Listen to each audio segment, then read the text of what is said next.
Assalamualaikum warahmatullahi wabarakatuh. Hai semuanya, saya Ananda Novalinda dari Program Studi Pendidikan Biologi Universitas Sriwijaya.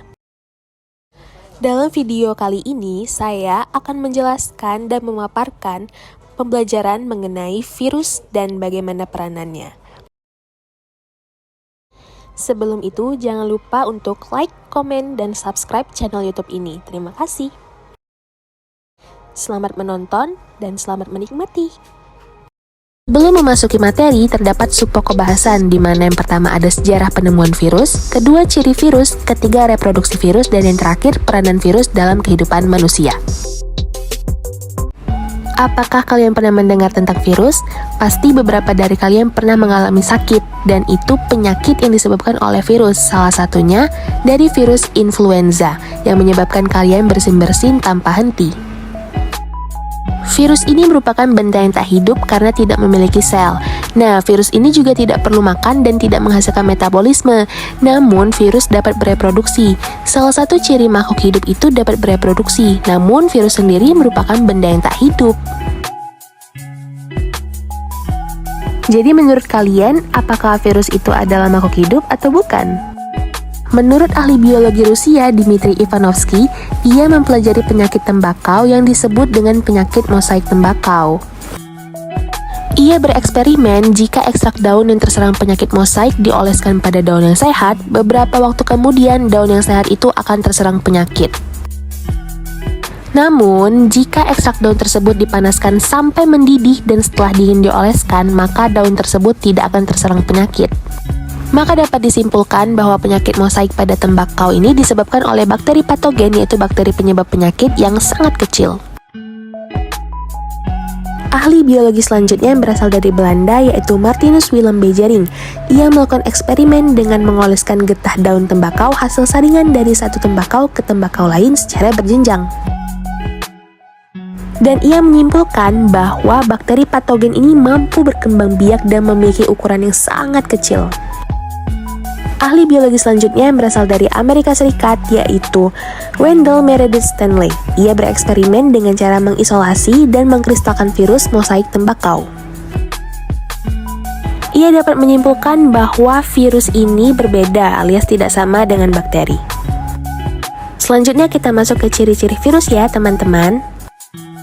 Yang pertama ada bentuk virus. Nah, bentuk virus ini memiliki 4 macam, di mana ada bentuk batang, polihidris, bola, dan bentuk T. Bisa dilihat dari contoh bentuk virus, di mana batang ini tobacco mosaic virus, polihidris adenoviruses, bola influenza viruses, dan bentuk T bakteriophag. Selanjutnya kita masuk ke ukuran virus.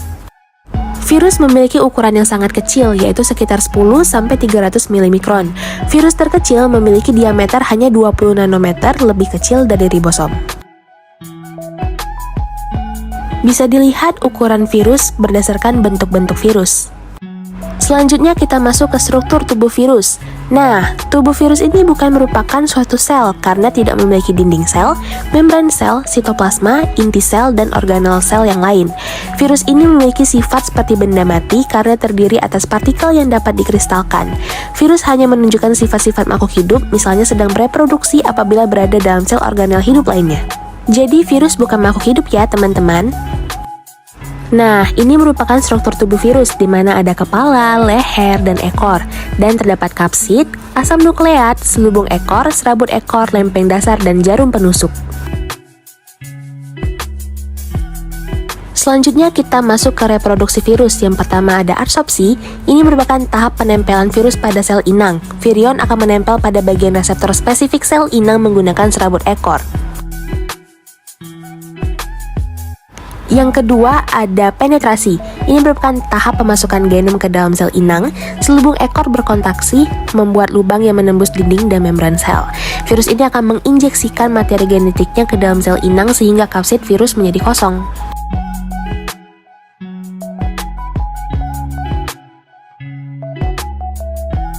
Yang ketiga ada eklifase atau sintesis. Ini merupakan tahap perbanyakan genom virus menggunakan bahan utama genetik sel inang. Nah, DNA sel inang ini akan dihidrolisis dan dikendalikan oleh materi genetik virus untuk membuat asam nukleat dan protein komponen virus. Yang keempat ada pematangan, di mana ini merupakan tahap pembuatan dan perbanyakan struktur tubuh virus. Hasil sintesis berupa asam nukleat dan protein dirakit menjadi partikel-partikel virus yang lengkap sehingga terbentuk virus baru. Tahap terakhir adalah lisis, di mana ini merupakan tahap pecahnya sel inang sehingga virus baru dapat keluar dan siap menyerang sel inang lain. Nah, virus ini menghasilkan lisozim, yaitu enzim perusak dinding sel inang. Rusaknya dinding sel inang ini akan mengakibatkan terjadinya osmosis ke dalam sel inang sehingga sel inang membesar dan pecah.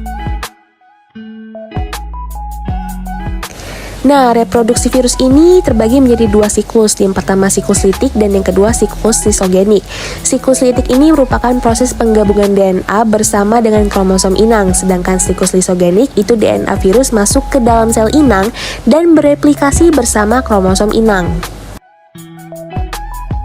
Berikut bagan di mana reproduksi virus itu terjadi, teman-teman. Silakan dicermati.